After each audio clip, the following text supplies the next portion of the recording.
जय हिंद दोस्तों, जय हिंद बच्चों। ज्योग्राफी की क्लास में आपका स्वागत है और अपना चैप्टर चल रहा है 7वां, जिसका नाम है परिवहन और संचार। अब तक हमने इस चैप्टर के अंदर स्थल परिवहन को अच्छे से समझ लिया है, जिसमें सड़क, रेल और पाइपलाइनों के बारे में जो महत्वपूर्ण बातें थी। आज की इस वीडियो क्लास के अंदर हम शुरू करने जा रहे हैं आपका जल परिवहन। यानी पहले पानी के अंदर यात्रियों को या माल को ले जाने के लिए छोटी छोटी नावों का इस्तेमाल होता था। फिर जलयान आए, फिर उससे भी बड़े जलयान आ गए। आप सब ने उनको देखा है, आप उनसे परिचित है। आपने तो टाइटैनिक भी देखा होगा। टाइटैनिक पर तो एक बहुत शानदार मूवी है, वो भी बनी हुई है। तो टॉपिक के अंदर सबसे पहले बात करेंगे आज हम जल परिवहन के लाभ क्या है। बहुत ही इंपॉर्टेंट टॉपिक है। तो सबसे पहले तो ये जानिए, सबसे सस्ता परिवहन का साधन है जल परिवहन। अब उसके बाद में ये भी प्रश्न बनता है भी जल परिवहन सबसे सस्ता साधन है तो क्यों है भाई? इसका कारण है भी जल का जो घर्षण है, फ्रिक्शन है, वो स्थल की तुलना में कम होता है। तो इसलिए जलयानों को चलाने के लिए जो इंजन चाहिए उनको कम जोर आएगा, क्योंकि घर्षण नहीं है, बहुत ही नाम मात्र का है। इसलिए ईंधन भी बचेगा, ऊर्जा की भी बचत होती है। इसलिए ये जल परिवहन सबसे सस्ता पड़ता है। और सबसे बड़ी बात, सड़क रेल मार्गों की तरह इसमें कोई भी मार्ग का निर्माण नहीं करना होता है। पानी पर चलना है और जहां पानी है वहां पर इसे आसानी से चलाया जा सकता है। और आपको पता है महासागर है, वो सब आपस में जुड़े हुए होते हैं। तो उसके ऊपर अलग अलग आकार के छोटे बड़े सभी प्रकार के जलयान है, वो उसके ऊपर चलाए जा सकते हैं। केवल क्या करना होता है हमें तो सिर्फ बंदरगाह की व्यवस्था करनी पड़ती है।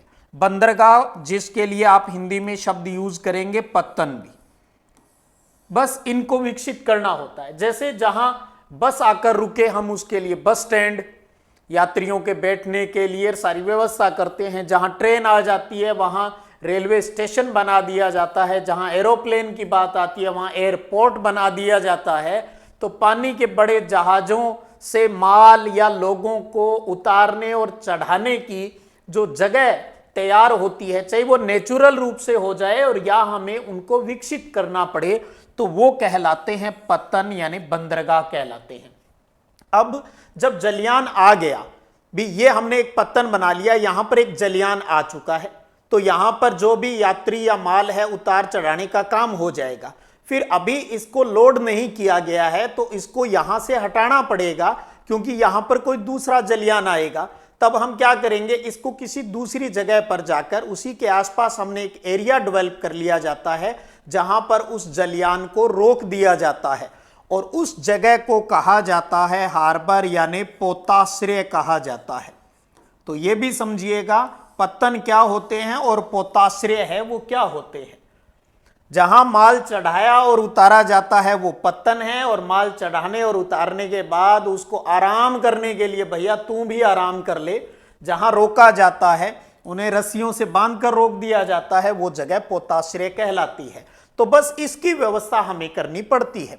ऊर्जा की भी बचत होती है और भारी सामान को लंबी दूरियों तक परिवहन करने का सबसे सस्ता साधन पड़ता है, यानी बहुत कम किराया लगता है। ट्रेन से भी बहुत कम किराया यहां पर लगता है। तो ये इसके लाभ है, सबसे सस्ता पड़ता है, ऊर्जा की बचत होती है, ईंधन की बचत होती है, मार्ग का निर्माण है वो नहीं करना पड़ता, लंबी दूरियों तक भारी माल को पहुंचाने के लिए ये सबसे बढ़िया जो साधन है वो रहता है।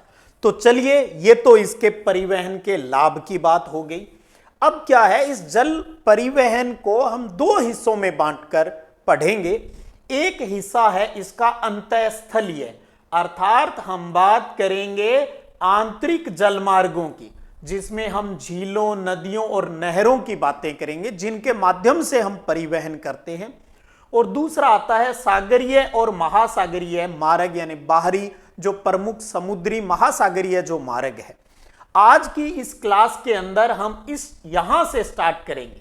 आज हम जलमार्ग को कंप्लीट नहीं करेंगे क्योंकि मैं चाहता हूं हम इसको अच्छे से कवर कर लें, क्योंकि सबसे बड़ी बात है इस टॉपिक के अंदर आपके लिए याद रखने के लिए तो कुछ है ही नहीं।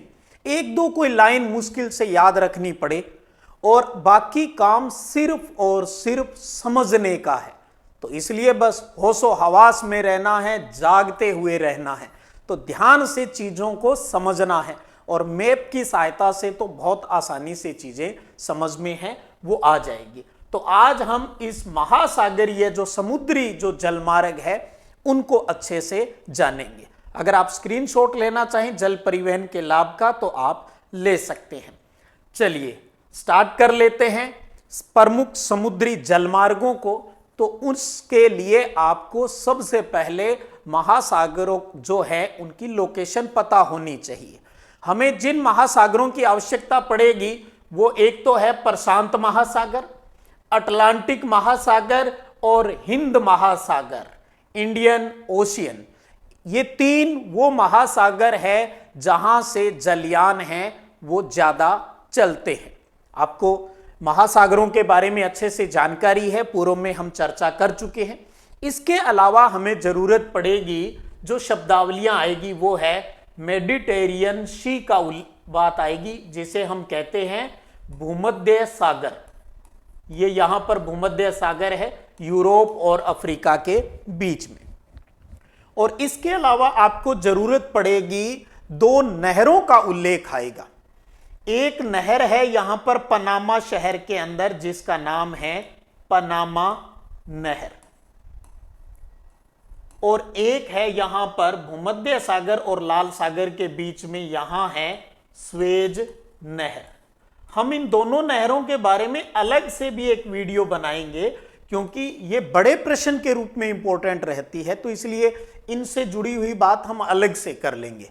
आज हम इनके अलावा जो समुद्री मार्ग से जुड़ी हुई जो चीजें हैं उनको अच्छे से क्लियर है वो करेंगे। तो अब ये जो अपना प्रशांत महासागर है इसके भी हम दो हिस्से कर लें। ऊपर वाले को हमने कह दिया नॉर्थ पैसिफिक यानी उत्तरी प्रशांत महासागर, और नीचे वाला साउथ पैसिफिक यानी दक्षिणी प्रशांत महासागर की बात हो गई। ये ऊपर वाला उत्तरी अटलांटिक हो गया और नीचे वाला दक्षिणी अटलांटिक हो गया, और ये हो गया इंडियन ओशियंस यानी हिंद महासागर। अब ये सब कुछ आपके क्लियर है, तो चलिए एक एक करके अब समझते हैं। सबसे पहले आज हम जानते हैं किस महासागर जो समुद्री मार्ग है वो है उत्तरी अटलांटिक समुद्री मार्ग के बारे में। आप सिर्फ गौर कीजिएगा, याद कुछ नहीं करना है। अब आपको यह पता होना चाहिए भी उत्तरी अटलांटिक कहां है, तो यहां पर यह है अटलांटिक महासागर यहां पर। अब उत्तरी का मतलब हो गया भी हम इस ऊपर वाले हिस्से की बात कर रहे हैं, तो यह उत्तरी अटलांटिक समुद्री मार्ग हो गया। यहां से जलयान आएंगे और जाएंगे।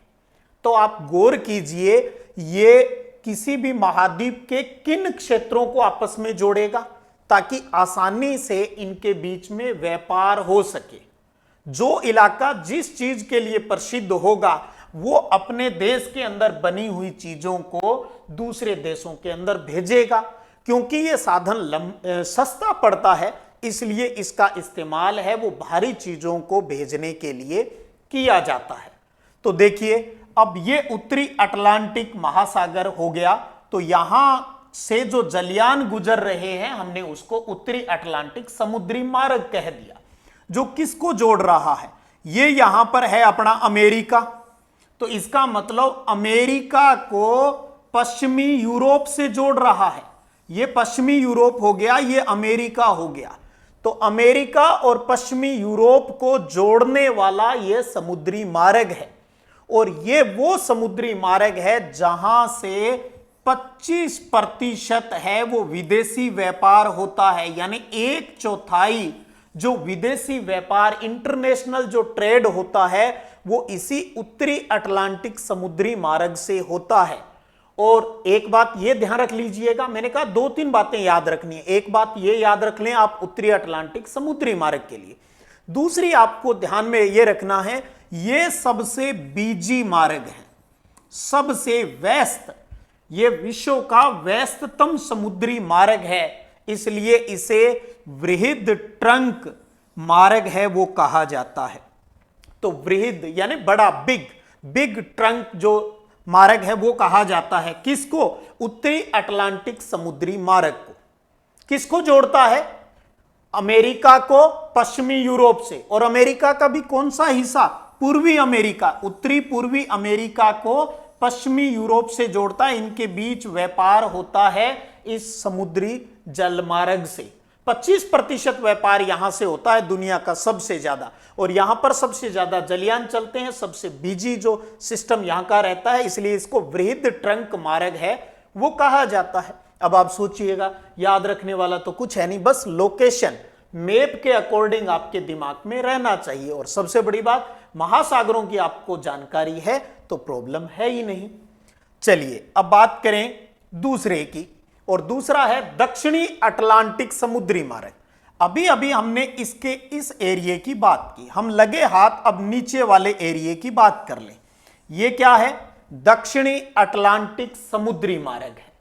अब यहां से अब आप समझ लीजिए भी आपको क्या चीज समझनी है। यह किसको जोड़ता है?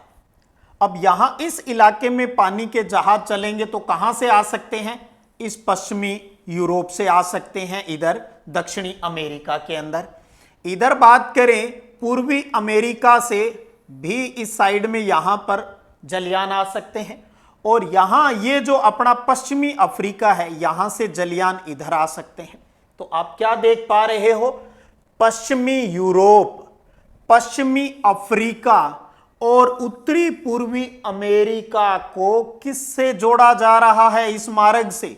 दक्षिणी अमेरिका के ब्राजील, अर्जेंटीना और उरुग्वे से व्यापारिक संबंध स्थापित होते हैं इस मार्ग से।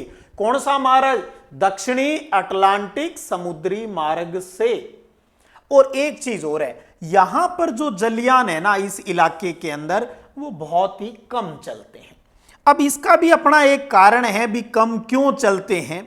इसलिए चलते हैं क्योंकि यहां कोई ज्यादा डेवलपमेंट है नहीं, न तो इधर दक्षिणी अमेरिका में और न ही अफ्रीका में, तो इसलिए ये क्या बाहर ज्यादा भेजेंगे, तो नॉर्मल यहां जो जलयान है वो चलते हैं। और दूसरी बात, अगर इन दोनों की बात करें, इधर दक्षिणी अमेरिका की और अफ्रीका की बात करें, तो इन दोनों के बीच तो आप गौर करेंगे रेयर ही जलयान चलते हैं, कोई ज्यादा जलयान यहां बिल्कुल भी नहीं चलते, क्योंकि जो चीजें दक्षिणी अमेरिका में मिलती है वो चीजें अफ्रीका के इस क्षेत्र के अंदर भी मिल जाती है। तो इसलिए यहां इन दोनों के बीच में यातायात, जो जल यातायात है वो बहुत ही कम देखने को मिलता है। तो हो गया अपना उत्तरी अटलांटिक और दक्षिणी अटलांटिक दोनों समुद्री मार्ग हो गए, और हमारे दिमाग में ये पिक्चर बन गई है भी यहां किन के बीच में व्यापार है वो होता है, जलयानों के माध्यम से। चलिए अब हम तीसरे रास्ते की बात कर ले। तीसरा है भूमध्य सागर हिंद महासागरीय समुद्री मार्ग। दो जिक्र आ रहा है, मेडिटेरियन सी और हिंद महासागर, इंडियन ओशियंस की बात आती है। अब पुनः सिर्फ समझना है आपको, देखिए सेम वही तरह की बात आपके सामने आ गई। ये है यहां पर आपका भूमध्य सागर, और ये रहा अपना इंडियन ओशियंस यानी हिंद महासागर। अब यहां के जो भूमध्य सागर के आसपास के देश है, इस क्षेत्र के देशों के साथ व्यापार करेंगे, तो अगर जल मार्गों से व्यापार करेंगे तो कहां से आएंगे? तो देखिए उनको आने का एक तो ये हो गया भी यहां से ये आपस में जुड़े हुए हैं, और ये यहां पर एशिया के जो मध्य एशिया के जो देश आगे, वो तो यहां से जो यूरोप वाले देश है वो यहां व्यापार कर लेंगे। इधर आना है तो इधर आने के दो रास्ते हैं। कौन कौन से हैं दो रास्ते? देखिए, एक तो है भी यहां से घूमकर पूरे अफ्रीका का चक्कर लगाते हुए, चाहे भारत आ जाइए, सिंगापुर जाइए, या इधर ऑस्ट्रेलिया जाइए, न्यूजीलैंड जाइए, किसी भी दक्षिणी पूर्वी एशिया के देश के अंदर आप जा सकते हैं। एक रास्ता पूरा अफ्रीका का चक्कर लगाते हुए है, यानी उत्तमासा अंतरीप यानी इस पूरे दक्षिणी अफ्रीका के दक्षिणी हिस्से के पास से होकर जाया जा सकता है। और उसके बाद में क्या हुआ, जब मिस्र देश में यहां पर स्वेज नहर बन गई 1869 के अंदर, तो अब लोग इस रास्ते से आने की बजाय इधर से ही व्यापार करना प्रारंभ कर दिया। तो इससे क्या हो गया, ये पूरा चक्कर लगाने वाला जो झंझट है वो खत्म हो गया। आप यहां देख सकते हैं, ये एक यूरोपीय शहर है रोटरडम। इस रोटरडम से आपको आना है सिंगापुर। तो रोटरडम से सिंगापुर अगर आप अफ्रीका का पूरा चक्कर लगाकर यहां पहुंचते हो तो दूरी है 11,940 NM, यानी NM का मतलब होता है नॉटिक मील्स की बात होती है, यानी समुद्री मील की बात होती है। एक समुद्री मील में लगभग 1.8 किलोमीटर होता है, क्योंकि जल के ऊपर जो दूरी तय की जाती है उसको समुद्री मील के अंदर प्रदर्शित किया जाता है। तो 11,940, और जैसे ये स्वेज नहर से ये भूमध्य सागर और हिंद महासागर जब आपस में जुड़ गए तो इनके बीच की दूरी हो गई लगभग 8,440 किलोमीटर NM हो गई, समुद्री मील हो गई। तो लगभग 3,000 समुद्री मील की दूरी है वो कम हो गई।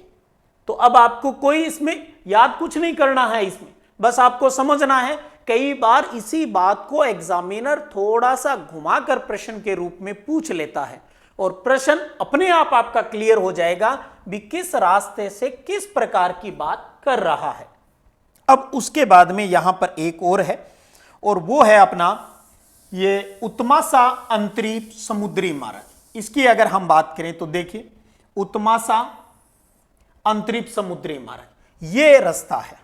जब आप अफ्रीका के इधर दक्षिणी छोर से चक्कर लगाते हुए इस क्षेत्र के अंदर आते हैं तो इस मार्ग को कहा जाता है उत्मासा अंतरीप समुद्री मार्ग, जिसका हमने अभी भूमध्य रेखा वाले के अंदर जिक्र किया।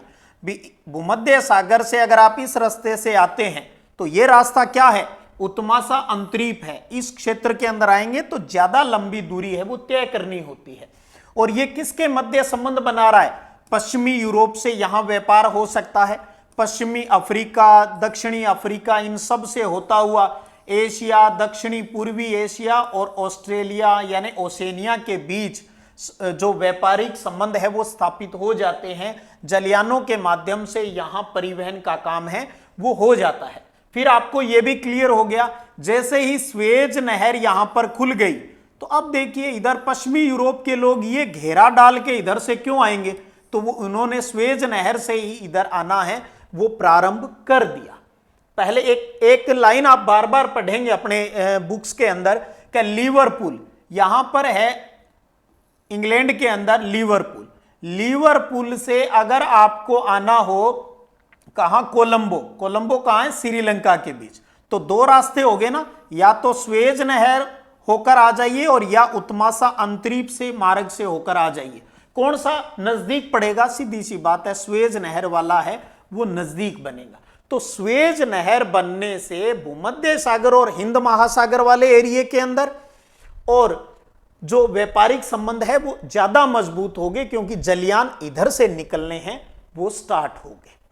चलिए ये हो गई बात। अब बात करते हैं अगले मार्ग की, वो है उत्तरी प्रशांत समुद्री मार्ग। अब आगे हम इस क्षेत्र के अंदर प्रशांत महासागर, ऊपर वाला ये हो गया अपना उत्तरी प्रशांत समुद्री मार्ग और ये नीचे वाला हो गया दक्षिणी समुद्री जो प्रशांत समुद्री मार्ग। दोनों को ही समझ ले। अब मुझे आप देखकर ये सोच लीजिएगा भी ये किन को जोड़ रहे हैं।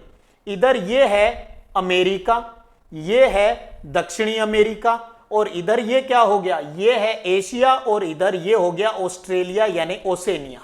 तो इनके बीच दोनों से ही ये अगर उत्तरी प्रशांत समुद्री मार्ग की बात करें तो अमेरिका का पश्चिमी जो क्षेत्र है वो एशिया के पूर्वी जो क्षेत्र है उनके साथ परिवहन करता है जलयानों के माध्यम से, और ये यहां पर दक्षिणी अमेरिका जो है ये इधर ऑस्ट्रेलिया और इधर एशिया के साथ व्यापारिक संबंध स्थापित कर लेता है इन मार्गों के द्वारा। अब यहां पर भी क्या हुआ, एक चीज आप गौर जरूर कर लीजिएगा, यहां पर एक हवाई द्वीप है और उस हवाई द्वीप का एक क्षेत्र है होनोलुलु। होनोलुलु, तो यहां एक पनामा नहर है। जैसे ही पनामा नहर है वो खुल गई तो यहां पर ये जो अटलांटिक महासागर है ये प्रशांत महासागर से जुड़ गया इस नहर के माध्यम से। तो अगर अब लंदन से कोई व्यापारी अपना जलयान लेकर आएगा तो इधर पूरा घेरा देकर आने की बजाय वो कहां से आ जाएगा, इस पनामा नहर से ही आ जाएगा। और पनामा नहर से कोई भी जलयान आता है तो वो क्योंकि लंबी दूरी तय करके आता है, वो सारे कहां आकर रुकता है, इस होनोलुलु द्वीप पर आकर है वो रुकता है। और यहां से फिर वो आगे चाहे इधर चाइना वाली साइड में जाए या इधर ऑस्ट्रेलिया वाली साइड में जाए, कहीं भी जाए, चाहे वो उत्तरी प्रशांत महासागर की मार्ग का यूज करे और चाहे दक्षिणी प्रशांत महासागर वाले समुद्री मार्ग का इस्तेमाल करे, वो दोनों ही होनोलुलु द्वीप से होकर ही गुजरते हैं। और अगर सीधी बात करें, सीधा बिना इस द्वीप की बात करें तो जैसे अमेरिका का वैंकूवर है, इससे आपको योकोहामा जाना है तो सीधा जलयान है वो यहां पहुंच जाएगा। योकोहामा जापान के अंदर है। तो क्लियर हो रही ये चीजें, सिर्फ और सिर्फ सुनना है और मानचित्र आपके पास होना चाहिए। इस लोकेशन से आप सारी चीजें क्लियर कर लेंगे। इधर आप पढ़ के भी देखेंगे तो आपको लगेगा भी लिखने लायक तो कुछ है ही नहीं। लिखने वाली सिर्फ पहले वाले में हमने 2 लाइनें लिखी थी, कौन से, उत्तरी अटलांटिक वाले के अंदर पड़ी थी भी, सबसे ज्यादा व्यस्ततम है, इसे वृहद ट्रंक मार्ग कहा जाता है और 25% यानी 1/4 व्यापार यहीं से होता है। बाकी यही है, स्वेज नहर खुल गई तो यहां इधर जाने का रास्ता छोटा हो गया और पनामा नहर खुल गई तो यूरोप वाले पहले जो घेरा देकर आते थे दक्षिणी अमेरिका महाद्वीप का, वो सीधे ही पनामा से आ गए। और इधर स्वेज नहर खुल गई तो इस उत्तमासा अंतरीप वाले यानी अफ्रीका का घेरे की बजाय सीधा ही स्वेज नहर से जो व्यापार है वो करना स्टार्ट कर दिया जल मार्ग की सहायता से। तो ये हो गए अपने प्रमुख समुद्री मार्गों की पहचान कर ली एक तरीके से। अब बात आती है कि तटीय नौ परिवहन। अब ये भी कोई नई बात नहीं है, कोस्टल शिपिंग की बात हो रही है, यानी वो देश जो कि समुद्र तट के सहारे हैं तो वो जलयानों के माध्यम से समुद्री जलमार्ग की सहायता से अपने व्यापार को, परिवहन को वो आसान कर सकते हैं। जैसे बात करें, आप बात करें अमेरिका का, ये हिस्सा पूरा अमेरिका है, ये समुद्री तट पर है तो इसके लिए ये फायदेमंद है। अपने भारत की बात कर लें, ये फायदेमंद है। दक्षिणी अफ्रीका की बात कर लें, ब्राजील का ये इलाके है इसकी बात कर लें, आप चाहे इधर चाइना की, जापान की, इनकी बात कर लें, आप ऑस्ट्रेलिया की बात कर लें, जो समुद्र तट के पास हैं तो वहां आसानी से तटीय नौ परिवहन, नावों द्वारा बड़े बड़े जलयानों के माध्यम से परिवहन है वो किया जा सकता है। और यहां एक चीज और है, यदि तटीय नौ परिवहन को अच्छे से विकसित किया जाए तो इसके द्वारा स्थल मार्गों पर होने वाले यातायात की भीड़ को कम किया जा सकता है। तो ज्यादा अगर हम यहां पर अच्छे से बंदरगाह विकसित कर लें, पोताश्रय है वो विकसित कर लें, ये सारे देश अपने अपने क्षेत्र के अंदर, तो आसानी से जो जलयान, जल परिवहन है वो हो सकेगा। जब ज्यादा सामान है वो जल परिवहन से होगा तो सीधी सी बात है सड़क परिवहन पर लोड है वो कम हो जाएगा। ट्रैफिक जाम की जो समस्याएं हैं सड़क निर्माण में, क्योंकि बड़े बड़े साधन जब वहां से निकलते हैं तो सड़कें टूटती है तो उनकी मेंटेनेंस का खर्चा है वो भी बचेगा। तो ये चीजें किन देशों के लिए फायदेमंद हो सकती है, जो कि समुद्र तट के ऊपर देश है। अब बात आती है लास्ट आज की, वो है नौ परिवहन नहरों की, शिपिंग कैनाल्स की। आपको स्टार्टिंग में ही मैंने कहा हम 2 नहरों के बारे में भी पढ़ेंगे, एक स्वेज नहर और एक पनामा नहर है। और इन दोनों नहरों को, क्योंकि नहर है नदी नहीं है, नहर मानव द्वारा निर्मित होती है और जो प्राकृतिक होती है वो नदी है, तो मानव निर्मित ये नहर है जो कि पूर्वी और पश्चिमी दुनिया को आपस में जोड़ने का काम करती है। तो इन नहरों का निर्माण कैसे हुआ, क्या इनकी लंबाई चौड़ाई है, दुनिया को क्या फायदा हुआ, बहुत सी चीजें तो आप यहीं समझ चुके हो। और इन दोनों टॉपिकों को हम अलग से है वो भी कर लेंगे। तो आज हम अभी अगला प्रश्न ले उससे पहले एक बार फिर मैं आपको बता दूं, आज हमने समुद्री जलमार्गों के ऊपर बात की। हमने हिंद महासागर, हमने प्रशांत महासागर और हमने अटलांटिक जो महासागर है वहां से जो समुद्री मार्ग है यानी जलयान चलते हैं जिस एरिया से, उसकी हमने बात की, जिसमें हमने ये कहा जो उत्तरी अटलांटिक है, ये उत्तरी अटलांटिक महासागरीय यानी समुद्री मार्ग है, ये इस उत्तरी पूर्वी अमेरिका को पश्चिमी यूरोप से जोड़ता है। इनके बीच में व्यापारिक संबंध है, 25% व्यापार होता है यानी 1/4, और सबसे बीजी मार्ग है ये, इसलिए इसे क्या कहा जाता है, वृहद ट्रंक मार्ग है वो कहा जाता है। इधर दक्षिणी प्रशांत जो अटलांटिक समुद्री मार्ग की बात करें तो यहां परिवहन कम मिलता है, ठीक है, लेकिन फिर भी अगर है तो किन के बीच है, उत्तरी पूर्वी अमेरिका, पश्चिमी यूरोप, पश्चिमी अफ्रीका को इन ब्राजील, अर्जेंटीना और उरुग्वे के बीच है वो व्यापार है होता है यानी परिवहन का काम होता है। इधर बात करें प्रशांत महासागर के अंदर, प्रशांत उत्तरी प्रशांत समुद्री मार्ग, दक्षिणी प्रशांत समुद्री मार्ग, बीच में एक द्वीप है होनोलुलु, जहां पर मोस्टली पनामा नहर से जो भी जलयान आते हैं वो इस द्वीप पर आने के बाद ही फिर जिस क्षेत्र में जाना होता है वहां चले जाते हैं, जो भी सामान लेकर जाने होता है। और एक चीज हमने पढ़ लिया भी, स्वेज नहर के बनने से ये भूमध्य सागर से डायरेक्ट हम हिंद महासागर से जुड़ गए, तो इन सभी देशों के बीच जो व्यापार है वो इजी हो गया, ताकि एक लंबा घेरा लगाने की आवश्यकता नहीं पड़ी। इसी प्रकार पनामा नहर के बन जाने से क्या हुआ, पनामा नहर के बन जाने से ये हो गया भी यहां से अगर इस यहां से बात करें तो ये पश्चिमी जो अपना यूरोप है वहां से सीधा ही पूरे इधर ऑस्ट्रेलिया और एशिया महाद्वीप से जुड़ना है वो आसान हो गया। तो बार बार मैंने आज 2-3 बार रिपीटिशन जरूर किया है, इस उद्देश्य से भी ठीक है आपके दिमाग के अंदर ये चीज है वो क्लियर हो जाए भी, इसमें याद रखने लायक कुछ भी नहीं था, सिर्फ और सिर्फ इस पूरी कहानी को बार बार यहां दोहराने की आवश्यकता मात्र थी। चलिए अब बात करते हैं आज के प्रश्न के ऊपर, और प्रश्न है आपके सामने कि परिवहन का सबसे सस्ता साधन कौन सा है। आप इस प्रश्न का जवाब नीचे कमेंट सेक्शन के अंदर है वो दीजिएगा, और अगले वीडियो सेशन के अंतर्गत हम स्वेज और पनामा नहर को एक वीडियो के माध्यम से अच्छे से समझेंगे भी किस प्रकार से वहां परिवहन होता है। और बहुत ही इंपॉर्टेंट टॉपिक है, कई बार बोर्ड परीक्षा में बड़े प्रश्न 4 नंबर के प्रश्न के रूप में पूछा जाता है, तो अगले वीडियो सेशन में उसको अच्छे से जानेंगे। और एक चीज और हमेशा कहता हूं बार बार, पाठ्य पुस्तक का साथ है वो मत छोड़िएगा। चलिएगा फिर मिलते हैं, तब तक जय हिंद जय भारत।